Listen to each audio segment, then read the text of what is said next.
अस्सलाम वालेकुम स्टूडेंट्स, आज हम यहाँ पर class 11th chemistry example 1.9 means chapter 1 की एग्जाम्पल नंबर 9 करेंगे। ठीक है, इसमें ये आपके पास इक्वेशन गिवन है। ठीक है, और यहाँ पर ये बताया जा रहा है कि कॉपर मेटल को हम प्रिपेयर कर रहे हैं by the reaction of copper sulphate and zinc. ठीक है, तो यहाँ पर जो है वो जिंक एक्सेस में लिया जा रहा है। ठीक है, और अमाउंट जो है वो हमें कॉपर सल्फेट की बताई गई है।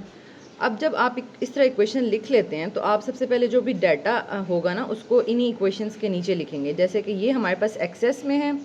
ठीक है, ये हमारे पास एक्सेस में है और कॉपर सल्फेट की कितनी अमाउंट है वो लिख लेंगे, 1.274 ग्राम्स। ठीक है, कॉपर सल्फेट यूज़ किया जा रहा है और उससे कॉपर की कितनी अमाउंट प्रोड्यूस हो रही है, 0.392 ग्राम्स कॉपर प्रोड्यूस हो रहा है। तो ये जो एक्चुअली प्रोड्यूस हो रहा है ना, तो ये हमारे पास जो है वो एक्चुअल यील्ड आ गई है। ठीक है, यानी एक्चुअल यील्ड गिवन होती है हमेशा।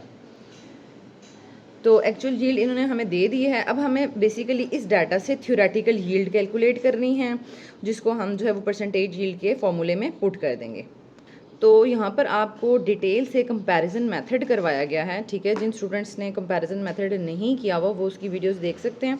ठीक है, कंपैरिजन मेथड में देखें, सबसे पहले हमें जब भी डाटा अगर ग्राम्स में गिवन है, ठीक है, वो वाली चीज़ें सारी हैं कि अगर ग्राम्स में गिवन है तो उसको आप मोल्स में सबसे पहले कन्वर्ट कर लें। ठीक है, उसके बाद फिर आपने क्या करना है कि जो गिवन और रिक्वायर्ड है उसका कंपैरिजन करना है।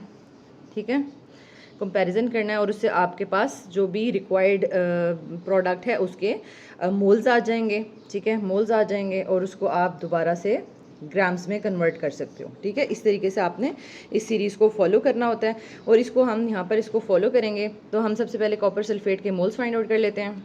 तो यहाँ पर हमारे पास ये कॉपर सल्फेट के मोल्स आ गए हैं। ठीक है, अब हमने कंपेयर किससे करना है कि कॉपर सल्फेट के अगर 7.982 मोल्स हैं तो उससे कॉपर के कितने मोल्स प्रोड्यूस होने चाहिए थे। ठीक है, यानी थ्योरेटिकल इक्वेशन हमें क्या बताती है, तो ये इक्वेशन हमें आपको ये बता रही है कि अगर 1 मोल कॉपर सल्फेट का है तो 1 मोल कॉपर का ही प्रोड्यूस होना चाहिए, और अगर 7.982 हैं तो इसका मतलब है कि कॉपर के भी 7.982 10⁻³ मोल्स ही प्रोड्यूस होंगे। ओके, तो अब यहाँ पर आप देख सकते हैं कंपैरिजन मेथड कैसे किया गया है। ठीक है, ये जो कंपेयर करते हैं ना, तो ये इक्वेशन के जो मोल्स होते हैं उससे कंपेयर करते हैं। ठीक है, इक्वेशन में आपको पता देखने से पता चल रहा है कि इसके 1 मोल कॉपर सल्फेट के कॉपर के 1 मोल ही प्रोड्यूस कर रहे हैं। ठीक है, और अगर इसके 7.982 10⁻³ मोल्स होंगे कॉपर सल्फेट के तो उससे कॉपर के भी इतने ही मोल्स बनेंगे। अब आपने सिंपली क्या करना है कि इन मोल्स को मैस में कन्वर्ट कर दें। ठीक है, जैसे कि कॉपर का एक्चुअल मैस दिया हुआ कितना प्रोड्यूस हुआ है, तो यहाँ से हमें थ्योरेटिकल पता चल जाएगा कि अकॉर्डिंग टू इक्वेशन कितना ग्राम्स बनना चाहिए था। ठीक है, तो स्टूडेंट्स यहाँ पर आप देख सकते हैं कि कॉपर का जो है वो 0.5072 ग्राम्स जो है वो कॉपर बनना चाहिए था, लेकिन एक्चुअली में कितना बना है 0.3। तो अब सिंपली आप जो है वो परसेंटेज यील्ड के फॉर्मूले में ये दोनों वैल्यूज पुट करें तो आपके पास परसेंटेज यील्ड आ जाएगी।